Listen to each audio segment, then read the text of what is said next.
Good morning, Columbia. Taking a look at some of the temperatures, a little warmer than we've seen over the last week or so. Temps pretty much in the 60s all across the board except St. Matthews at 58.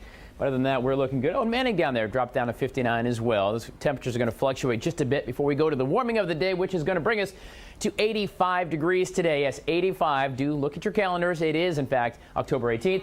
The low tonight is going to be 61. We obviously are about 10 degrees above average at 76. 52 is the average overnight. But the record, 31 degrees in 1970. 31 in 1970. Good gracious, that is chilly. Looking real nice here, guys. A foggy start as we've done. Temps in the 80s, and you do see 86 tomorrow. It's a true story. The word of the day. Here we go. Friendly. Friendly. It's true. Do something in a friendly way, being kind and supportive. Friendly, but friendly.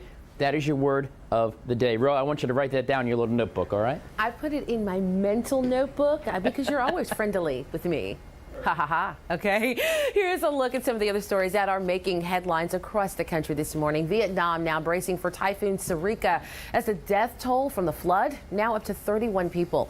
The typhoon is sustaining winds of 103 miles per hour, gusts of up to 124 miles per hour, and is now moving toward northern Vietnam at 9 miles per hour.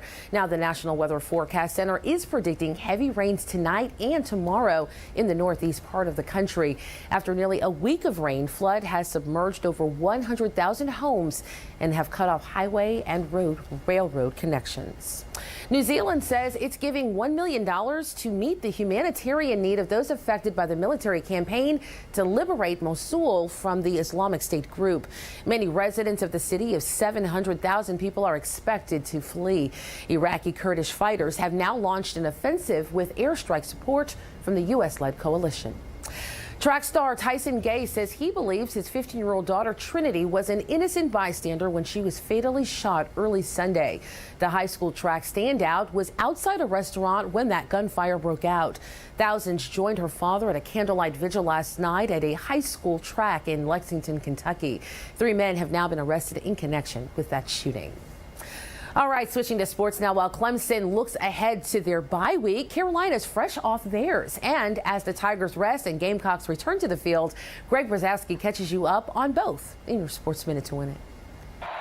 After NC State's mistakes helped Clemson to a 24-17 overtime win on Saturday, the Tigers are on bye till the 29th when they go to Tallahassee, a place Dabo Swinney has never won as a head coach, to face Florida State. We'll work on some things from camp and try to, reestablish some of our core values that we believe in from a practice standpoint, but also get a good foundation in place and good head start on those guys. Hadn't won down there in a long time. We look forward to it. It'll be a great opportunity for us.